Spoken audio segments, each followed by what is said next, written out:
जय हिंद। मेरे YouTube channel Bihari Balaji class में आप सभी का स्वागत है। आज आप देखेंगे वैदिक काल के बारे में, लेकिन तब तक मेरे चैनल को सब्सक्राइब कर दीजिए और वीडियो को लाइक कर दीजिए। चलिए फिर देखते हैं बिना देरी किए हुए चीजों को। ठीक है, ये रहा आपका वैदिक काल। ठीक है, वैदिक काल जो है इसके संस्कृत के जो संस्थापक हैं वो आर्य हैं। संस्कृति के संस्थापक कौन है? तो आर्य हैं। ठीक है, क्या देखा आपने कि वैदिक काल के संस्कृति के जो संस्थापक हैं वो कौन है? आर्य हैं। आर्य लोग को जो है लिपि का ज्ञान नहीं था। ठीक है, इनको जो है लिपि का ज्ञान नहीं था, लिपि की जानकारी नहीं थी। ठीक है, और आर्य शब्द जो है किस शब्दों से लिया गया है? तो संस्कृत भाषा के शब्दों से लिया गया है। ठीक है, आर्य शब्द किस भाषा से लिया गया है? तो संस्कृत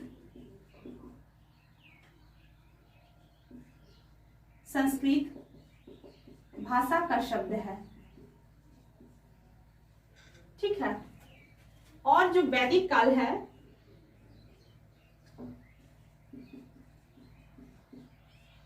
ब्राह्मण साहित्य में सबसे पुराना क्या है? वेद है। क्या है? वेद। और वेद का अर्थ क्या होता है? वेद का अर्थ होता है जानना, है ना?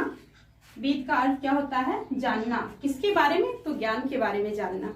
ठीक है, आइए थोड़ा सा संपूर्ण वैदिक साहित्य के पॉइंट को देख लेते हैं। संपूर्ण वैदिक काल। ठीक है, संपूर्ण वैदिक काल जो है इसको दो वर्गों में बांटा गया है। कितने वर्गों में बांटा गया है? तो दो वर्गों में बांटा गया है। एक है आपका श्रुति और दूसरा है आपका स्मृति। ठीक है, श्रुति साहित्य और समृद्धि साहित्य। ठीक है, संपूर्ण वैदिक काल को कितने वर्गों में बांटा गया है? तो दो वर्गों में बांटा गया है। एक आपका क्या है? श्रुति साहित्य और दूसरा क्या है? तो समृद्धि साहित्य। आइए देखते हैं श्रुति साहित्य के बारे में। श्रुति साहित्य जो है ये वेदों के अतिरिक्त ब्राह्मण, आरण्यक एवं उपनिषद में आते हैं। ठीक है, वेदों के अतिरिक्त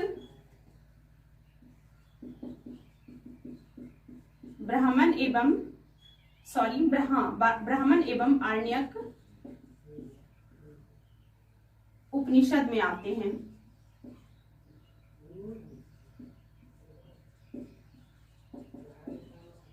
ठीक है, और उपनिषद जो है, उपनिषद ये इसका जो परंपरा जो आधारित है, परंपरा जो आधारित है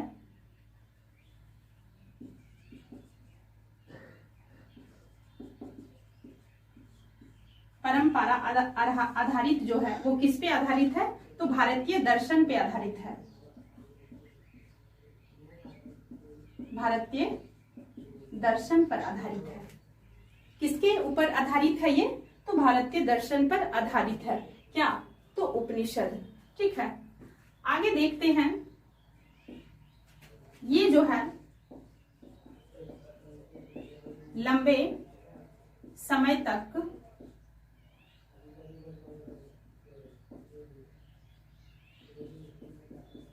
श्रवण परंपरा के माध्यम से चलते आ रहे हैं। ठीक है, इसके माध्यम से चलते आ रहे हैं। तो ये लंबे समय तक श्रवण परंपराओं के माध्यम से चलते आ रहे हैं। क्या? तो श्रुति साहित्य। ठीक है। और इधर क्या देखा आपने? वेदों के अतिरिक्त ब्राह्मण एवं अर्ण्यक उपनिषद में आते हैं, और उपनिषद जो है इसकी परंपरा किस पे आधारित है? तो भारत के दर्शन पे आधारित है। ठीक है। अब देख लीजिए, बाद में इसका संकलन किया गया है। बाद में संकलन किया गया। किसका संकलन किया गया है? तो श्रुति साहित्य का संकलन किया गया है ना। वेदों का संकलन जो है, वेदों का संकलन कौन किए हैं? तो कृष्ण देवयान व्यास। ठीक है। कौन किए हैं? बाद में संकलन किया गया। किसका? तो श्रुति साहित्य का। बाद में संकलन किया गया किसका? तो श्रुति साहित्य का। वेदों का संकलन कौन किए हैं? तो कृष्ण देवव्यास। ठीक है। देवपाल वेद व्यास। और इसीलिए इसका नाम क्या रखा गया? इसीलिए इसका नाम क्या रखा गया? व्यास रखा गया। क्या रखा गया? व्यास रखा गया। ठीक है, यानी कि वेद व्यास। आइए अब देखते हैं, यहाँ पे वेद की बात हो रही है, तो वेद को जो है 4 वर्गों में बांटा गया है। एक आपका ऋग्वेद है, दूसरा आपका सामवेद है, तीसरा आपका यजुर्वेद है, और चौथा आपका अथर्ववेद है। सबसे पुराना वेद जो है वो ऋग्वेद है, और सबसे नया वर्ग जो है वो शिल्पवेद है, सॉरी अथर्ववेद है। ठीक है। अथर्ववेद का जो उपनिषद है वो क्या है? तो शिल्पवेद। ठीक है। आइए देखते हैं, ये रहा आपका वेद। ये कितने वर्गों में बांटा गया है? तो ये 4 वर्गों में बांटा गया है। एक आपका ऋग्वेद है, ठीक है, और दूसरा आपका सामवेद है, तीसरा आपका अथर्ववेद है, ठीक है, यजुर्वेद है,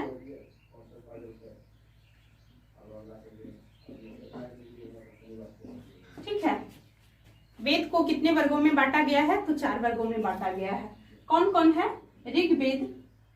ऋग्वेद, सामवेद, ठीक है, यजुर्वेद, अथर्ववेद। सबसे पुराना वेद कौन है? तो ऋग्वेद है, और सबसे नया वेद कौन है? तो अथर्ववेद है। ठीक है। आइए देखते हैं, ये जो ऋग्वेद है इसके पुरोहित को क्या बोला जाता है? तो होर्त बोला जाता है। क्या बोला जाता है? तो होर्त। ठीक है। ऋग्वेद के पुरोहित को क्या बोला जाता है? होर्त। ठीक है। और जो है इसके जो है उपवेद, ऋग्वेद के जो उपवेद है वो क्या है? आयुर्वेद।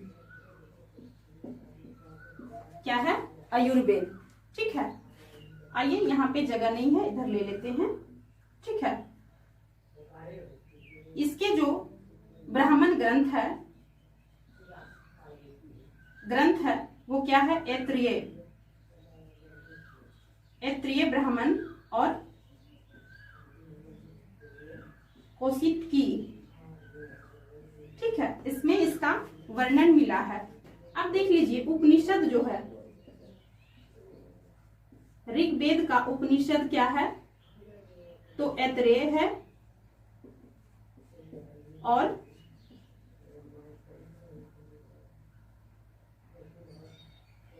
कौशिकीय है।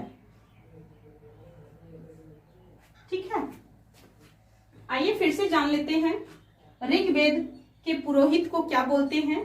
तो होर्त बोलते हैं। ठीक है। ऋग्वेद के जो उपवेद हैं वो क्या है? तो आयुर्वेद हैं। ठीक है।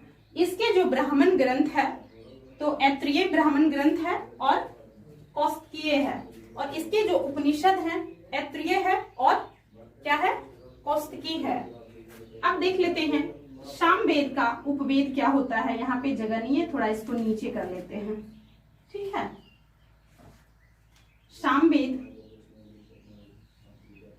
सामवेद का जो पुरोहित है, सामवेद का पुरोहित क्या कहलाए? तो उद्गाता। ठीक है, सामवेद के पुरोहित क्या कहलाए? उद्गाता कहलाए। ठीक है, और इसके जो उपवेद है, इसके जो उपवेद है गंधर्व वेद है।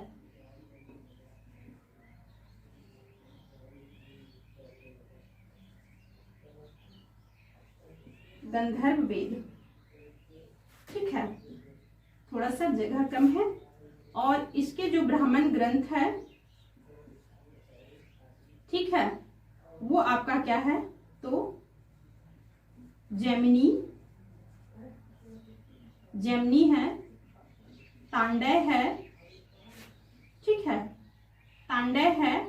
और इसके जो उपवेद है, सॉरी उपनिषद जो है, इसके जो उपनिषद है वो क्या है? तो छांदो उपनिषद।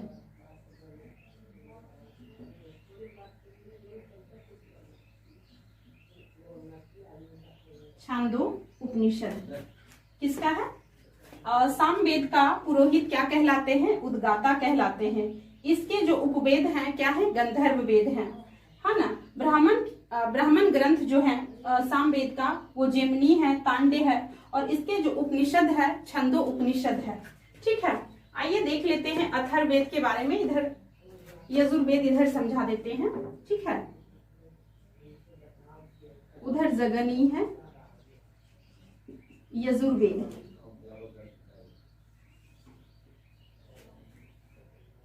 यजुर्वेद के जो पुरोहित है, पुरोहित क्या कहलाए? अथर्व। ठीक है, क्या कहलाए? अथर्व कहलाए। और इसके जो उपवेद है, यजुर्वेद का जो उपवेद है क्या कहलाए? धनुर्वेद कहलाए। क्या कहलाए? धनुर्वेद। और इसके जो उपनिषद है, ठीक है, उपनिषद यानी कि उपनिषद जो है वो क्या है? कंठो उपनिषद। कंठो उपनिषद हो गया, है ना, बृहदारण्य हो गया। ठीक है, और इसके जो ब्राह्मण ग्रंथ है, ब्राह्मण ग्रंथ है वो कौन कौन है? तो शतपथ, शतपथ,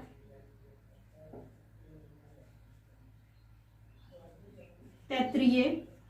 ठीक है, अब बच गया यहाँ पे अथर्ववेद। क्या बच गया? अथर्ववेद। अथर्ववेद के पुरोहित क्या कला है? पुरोहित क्या कहलाए? अथर्ववेद के तो ब्राह्मण कहलाए। ठीक है, और इसके जो ब्राह्मण ग्रंथ है वो क्या है? गोपथ। ठीक है, और इसके जो उपनिषद है,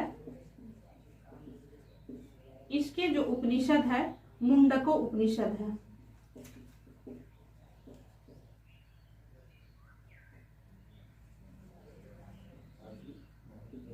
मुंडको उपनिषद। चलिए चीजों को फिर से रिपीट कर लेते हैं क्योंकि आपको अच्छे से याद हो जाए इसी वीडियो में।